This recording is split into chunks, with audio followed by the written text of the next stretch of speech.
4 سال پہلے جب میری نئی نئی شادی ہوئی تھی، آمنہ مجھ سے کہتی کہ لوگ مولویوں کے بارے میں صحیح کہتے ہیں۔ مولوی اپنی بیویوں کو نہ ہی خوش رکھنے کی کوشش کرتے ہیں اور نہ ہی ان پر خرچ کرتے ہیں۔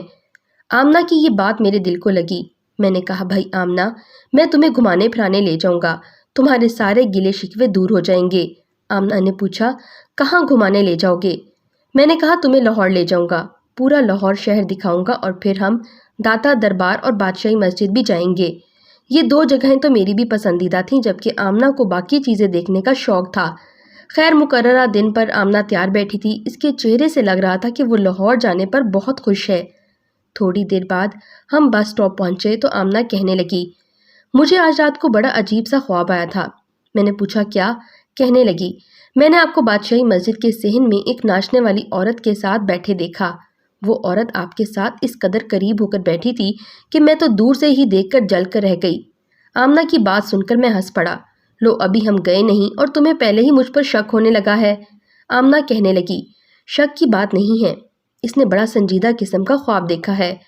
خیر میں نے اس کی بات کو سیریس نہیں لیا اور سفر انجوائے کرنے لگا۔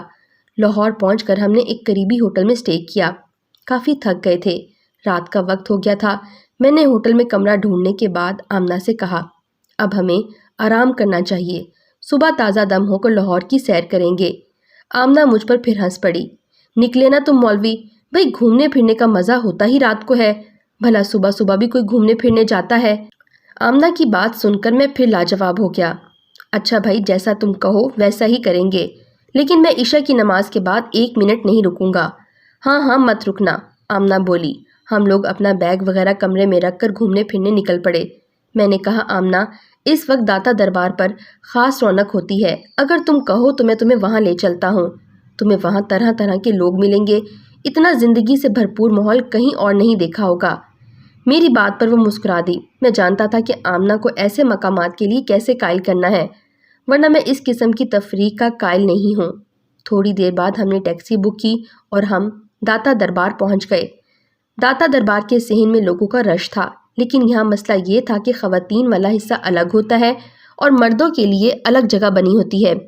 آمنہ یہاں آ کر مچلنے لگی، بولی، میں خواتین والے حصے میں جا کر دیکھنا چاہتی ہوں کہ یہ عورتیں یہاں آ کر کیا کرتی ہیں۔ تم یہیں پہ رکو، میں تمہیں ٹھیک اسی جگہ پر ملوں گی، تم یہیں رکو، جانا مت۔ میں اور کیا کر سکتا تھا؟ میں صاحبہ کے حکم کی تکمیل کرتے ہوئے صحن میں کھڑا ہو گیا۔ آمنہ گئی تو اس کے بعد واپس نہ آئی۔ انتظار کرتے کرتے میرے پاؤں تھکنے لگے۔ میں ادھر ادھر ہل بھی نہیں سکتا تھا کہ اگر ہلتا تو آمنہ مجھے آ کر ڈھونڈتی اور مجھے نہ پا کر پریشان ہو جاتی۔ خیر یہاں کھڑے کھڑے میری نظر صحن سے باہر پڑی۔ دور ایک سپیرا بین بجا رہا تھا۔ اس کے پاس ایک پٹاری تھی جس میں اس نے ایک سانپ بند کر کے رکھا تھا۔ بین بجاتے ہی سانپ پٹاری سے باہر آ گیا اور لہرا لہرا کر ناچنے لگا۔ سانپ کا ناچ دیکھ کر آس پاس کے لوگ محظوظ ہونے لگے۔ کچھ لوگ سپیرے کو پیسے دینے لگے، جبکہ کچھ لوگ بس تماشائی بنے رہے۔ یہ تماشا کافی دیر چلتا رہا۔ سپیرے کا یہ کھیل دیکھ کر نہ جانے مجھے کیا ہوا، میں نے با آواز بلند قرآن پاک کی تلاوت شروع کر دی۔ میرے قرآن پاک پڑھنے کی دیر تھی کہ سانپ کی چال دھیمی پڑنے لگی۔ اس کے جسم میں وہ لچک نہیں رہی اور وہ جیسے تھکنے لگا۔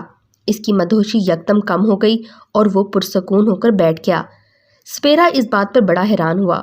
وہ اور زور زور سے بین بجانے لگا۔ اس کی سمجھ میں نہیں آ رہا تھا کہ اس کے ناک کو کیا ہوا ہے، جبکہ میں اللہ تعالیٰ کے کلام کی برکت سے حیران تھا کہ ایک کیڑے نے بھی اللہ کے کلام کی تاثیر کو محسوس کر لیا اور مدہوشی چھوڑ کر اللہ تعالیٰ کا کلام سننے میں ہمتن گوش ہو گیا۔ خیر سپیرے کا تماشا بند ہوا تو لوگ بھی دھیرے دھیرے وہاں سے واپس جانے لگے، جبکہ سپیرا وہیں پر بیٹھ کر کچھ سوچنے لگا۔ شاید وہ بھی یہی سوچ رہا ہوگا کہ وہ تو برسوں سے یہ دھندا کرتا آیا ہے، پھر آج کیسے اس کے سانپ نے سب کے سامنے اسے شرمندہ کر دیا۔ خیر اتنی دیر میں آمنہ واپس آ گئی۔ اس کے واپس آتے ہی میرا دھیان بھی سانپ پر سے ہٹ گیا۔ آمنہ مجھ سے کہنے لگی، اب وہ بادشاہی مسجد جانا چاہتی ہے کیونکہ یہاں پر دیکھنے کے لیے کچھ خاص نہیں ہے۔ میں نے کہا، اچھی بات ہے، قبروں کی بے رحمتی نہیں کرنی چاہیے اور نہ ہی انہیں سجدہ گاہ بنانا چاہیے۔ اب ہمیں گھر چلنا چاہیے۔ میں نہیں جانتا اس وقت بادشاہی مسجد کھلی بھی ہوگی یا نہیں۔ آمنہ بھی شاید تھک چکی تھی۔ میری بات سے اس نے اتفاق کیا۔ ہم لوگ واپس ہوٹل آ گئے۔ رات کو میں سونے کے لیے لیٹا تو دل میں ایک عجیب سا سکون تھا، مگر کچھ نیا نیا احساس بھی ہو رہا تھا۔ لگتا تھا جیسے کچھ ہونے والا ہے۔ جیسے میرے دل کو بھی کسی چیز کا انتظار ہو۔ خیر میں نے اس چیز کو زیادہ سر پر سوار نہیں ہونے دیا۔ اگلے دن ہم لوگ اٹھے تو تازہ دم ہو کر نماز وغیرہ کا اہتمام کیا اور پھر ناشتے کے بعد صبح سویرے ہی شہر گھومنے چل پڑے۔ آج ہم لوگوں کی یہ پہلی منزل بادشاہی مسجد تھی۔ آمنہ کو یہ مسجد دیکھنے کا بہت شوق تھا۔ تھوڑی دیر کے بعد ہم لوگ وہاں پہنچے تو دن کے 10-11 بج چکے تھے۔ لوگ بھی مسجد میں جمع ہونا شروع ہو گئے تھے۔ مسجد کا صحن سخت گرمی کے باوجود بھی کافی ٹھنڈا تھا۔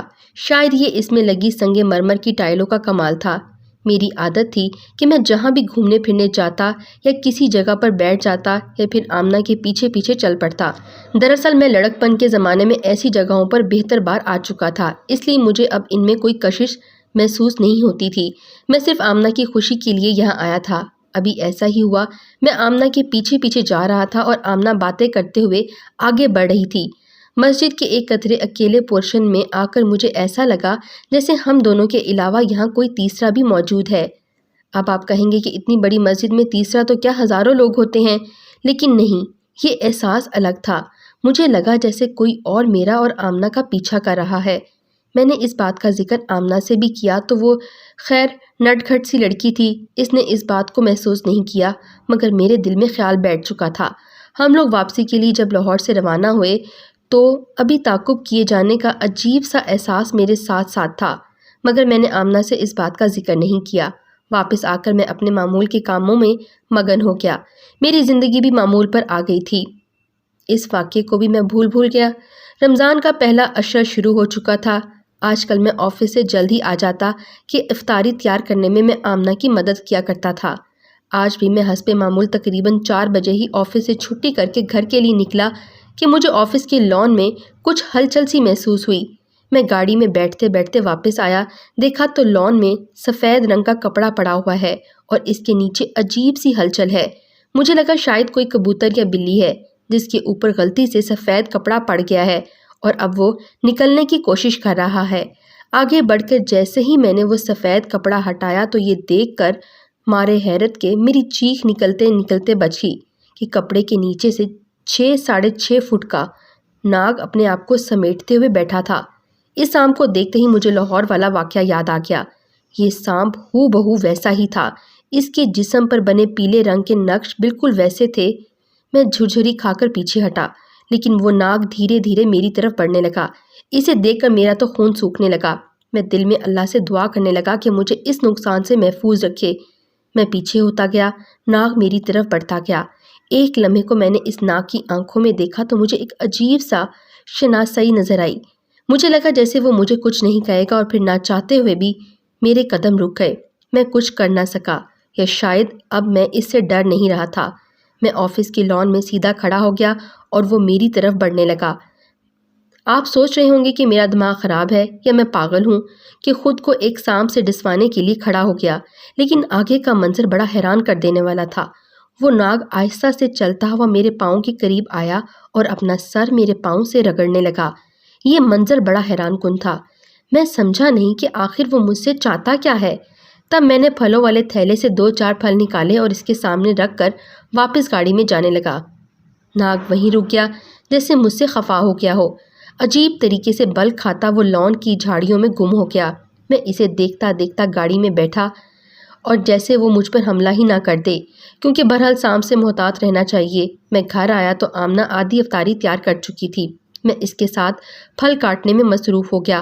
افطاری کے وقت آمنہ مجھ سے کہنے لگی اس نے وہ خواب دوبارہ دیکھا کہ ایک ناچنے والی عورت میرے قدموں میں بیٹھی مجھ سے کچھ مانگ رہی ہے۔ آمنہ کی بات سن کر میں چونک گیا۔ کیا کہا آمنہ؟ اس ناچنے والی عورت کو تم نے دوبارہ خواب میں دیکھا؟ میرے چونکنے والے انداز کو دیکھ کر وہ گڑبڑا گئی۔ کیوں؟ آپ کیا ایسی کسی عورت کو جانتے ہیں؟ آج کل تو ویسے بھی سننے میں آ رہا ہے کہ مولوی حضرات ایسی عورتوں سے بڑے شوق سے شادی کرتے ہیں تاکہ انہیں ہدایت ملے اور ان کی زندگی میں نئی بہار آ جائے۔ آمنہ کی بات نے مجھے بے اختیار ہنسنے پر مجبور کر دیا۔ ارے بیگم ایسی کوئی بات نہیں، ہم ہمیشہ آپ ہی کے رہیں گے۔ ہاں البتہ جنت میں کوئی حور مل جائے تو الگ بات ہے۔ ہنستے ہنستے ہم یہ بات بھی بھول گئے، لیکن بعد میں مجھے پھر یاد آیا آمنہ کا خواب بے معنی نہیں ہے۔ آمنہ کو ہلکے پھلکے موڈ میں پا کر میں نے پوچھا، آمنہ یہ تو بتاؤ جو عورت تم نے خواب میں دیکھی، کیا تمہیں اس کے کپڑوں کا رنگ یاد ہے؟ آمنہ کہنے لگی ہاں، اس نے کالے رنگ کے کپڑے پہن رکھے تھے، ان پر پیلے رنگ کے دھبے تھے۔ آمنہ کی بات تھی یا گویا ایٹم بم کا حملہ؟ میں تو حیران رہ گیا، کیونکہ اس ناک کا جسم بھی کالا اور اس پر پیلے رنگ کے دھبے تھے۔ اس بات نے میرے دماغ میں ہلچل پیدا کر دی۔ میں سوچ بھی نہیں سکتا تھا کہ ناک کے روپ میں وہ کوئی اور چیز ہے۔ خیر، اب میں کافی محتاط ہو گیا۔ میں نے اللہ تعالیٰ سے دعا کی کہ اگر میری زندگی میں کوئی مقصد یا پھر اس ناگن کا مجھ سے ملنا کوئی بامقصد بات ہے تو پھر تو میں اس سعادت سے شرف پانا چاہتا ہوں، لیکن اگر یہ ایک شیطانی چال ہے جو صرف مجھے پریشان کر رہی ہے تو مجھے اس سے نجات دلا دے۔ اللہ کو بھی میری دعا قبول کرنا تھی۔ اسی دن شام کو میں اپنے آفس سے نکل رہا تھا کہ مجھے ایک عورت اندر آتی دکھائی دی۔ حیرت کی بات یہ تھی کہ عورت نے کالے رنگ کا لباس پہن رکھا تھا، جبکہ زرد رنگ کی چادر اور کالے کپڑوں پر زرد رنگ کے دھبے بھی تھے۔ اسے دیکھتے ہی میرے قدم زمین پر جم گئے۔ میں جان گیا تھا کہ یہ کوئی عام عورت نہیں ہے، اور شاید یہ بھی جان گیا تھا کہ یہ مجھ سے کچھ کہنے آئی ہے۔ میں وہیں کھڑا اسے دیکھنے لگا۔ وہ مجھے مسکراتے ہوئے دیکھتی ہوئی میرے قریب آئی اور آتے ہی مجھے سلام کیا۔ میں نے سلام کا جواب دیا تو کہنے لگی معذرت چاہتی ہوں، میں آپ کے پیچھے یہاں تک آ گئی، لیکن میں جانتی ہوں آپ ہی میری مدد کر سکتے ہیں۔ عورت نے کہا آپ کا نام کیا ہے اور آپ کی حقیقت کیا ہے؟ صرف بتا دیجئے۔ میں نے نظریں جھکا کر کہا آپ کو میری حقیقت جاننے کا اتنا شوق ہے تو آپ مجھے جانتے ہیں اور میں کون ہوں، کس دنیا سے آئی ہوں، بس آپ میری مدد کیجئے، میں آپ کو دوبارہ تنگ نہیں کروں گی۔ کہیے آپ کو مجھ سے کیا چاہیے؟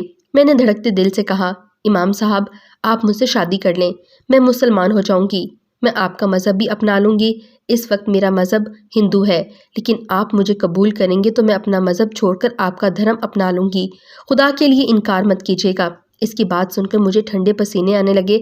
عجیب و غریب ہیبت کی مالک کی عورت مجھ سے کہہ رہی تھی کہ میں اس سے شادی کر لوں، جبکہ میں تو پہلے سے ہی شادی شدہ تھا۔ تبھی وہ میرے خدشے کو بھانپتے ہوئے بولی میں جانتی ہوں آپ شادی شدہ ہیں، آپ مجھے صرف اپنا نام دے دیجیے اور مجھے آپ سے کچھ نہیں چاہیے۔ میں آپ سے کوئی مطالبہ نہیں کروں گی اور نہ ہی کسی کے سامنے یہ ظاہر ہونے دوں گی کہ میں آپ کی بیوی ہوں۔ اس نے بات کو آسان بناتے ہوئے کہا نہیں، یہ بات نہیں ہے، میں اپنی بیوی کے حق میں کبھی بھی خیانت نہیں کر سکتا۔ میں نے کہا تو اس کی آواز بھر آ گئی۔ میں تو آپ کی آواز سن کر ایک لمحے کے لیے کھو سی گئی تھی۔ مجھے لگا کہ میرے زخموں کا مداوا کریں گے، آپ مجھے اس جادوگر سے نجات دلائیں گے جس نے مجھے قید کر رکھا ہے، لیکن آپ کو بھی اپنے مذہبی ہونے پر گھمنڈ ہے نا؟ میں بھی اللہ سے شکوہ کروں گی وہ آپ سے آپ کی ساری طاقتیں، آپ کے سارے اختیارات چھین لے۔ اس نے کہا جانے کے لیے مڑی تو میرے دل میں جیسے کچھ ٹوٹ سا گیا۔ میرا دل کہنے لگا کہ کسی کا دل توڑنا اچھی بات نہیں۔ پھر میں نے اسے کل دوبارہ آنے کو کہا اور وہ پر امید ہو کر چلی گئی۔ اس رات میں نے اللہ تعالیٰ سے مشورہ کیا اور پھر میں اس نتیجے پر پہنچا کہ مجھے اس عورت کو سمجھانا چاہیے، دائرہ اسلام میں داخل کرنا چاہیے، نہ کہ اس سے منہ پھیرنا چاہیے۔ میں نے اس بات کا ذکر کسی سے نہیں کیا۔ اگلے دن وہ ملی تو شاید میری دعا کا اثر تھا کہ وہ بھی کافی سنبھلی ہوئی تھی۔ میں نے اسے کہا کہ میں تمہاری مدد ضرور کروں گا، لیکن شادی کا وعدہ وفا نہیں کر سکتا۔ ایسا کر کے میں اپنی بیوی سے بے وفائی کا مرتکب ہو جاؤں گا، اور تم جانتی ہو کہ بے وفائی اور جھوٹ اللہ تعالیٰ کو بھی پسند نہیں۔ شاید وہ میری بات سمجھ گئی۔ اسے میں نے اسلام کی گہرائی سے واقف کیا اور پھر اس نے میرے ہاتھ اسلام قبول کیا۔ اسلام قبول کرنے کے بعد اس کے چہرے پر میں نے عجیب سے نور کی جھلک دیکھی اور پھر دیکھتے ہی دیکھتے وہ میری نظروں سے اوجھل ہو گئی۔ میں اپنے کام سے فارغ ہوا تو ایک عجیب سحر مجھ پر طاری تھا۔ میں نہیں یقین کر پا رہا تھا کہ میں نے یہ سب حقیقتاً دیکھا ہے۔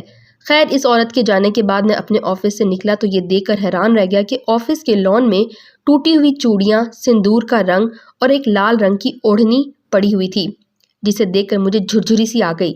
میں نے اپنے آفس بوائے سے کہا کہ ان سب چیزوں کو لان میں ہی کہیں دفن کر دو، آج بھی میرے دل میں اس کی یاد باقی ہے۔ آپ بتائیے کیا یہ واقعہ غیر معمولی واقعہ ہے یا مجھے لگتا ہے؟ کیونکہ مجھے لگتا ہے کہ وہ عورت کوئی عام مخلوق نہیں تھی بلکہ کوئی جن زادی تھی۔ اگر آپ کو یہ کہانی اچھی لگی ہے تو اس ویڈیو کو لائک کیجیے اور اس طرح کی مزید ویڈیوز دیکھنے کے لیے ہمارے چینل کو سبسکرائب کیجیے۔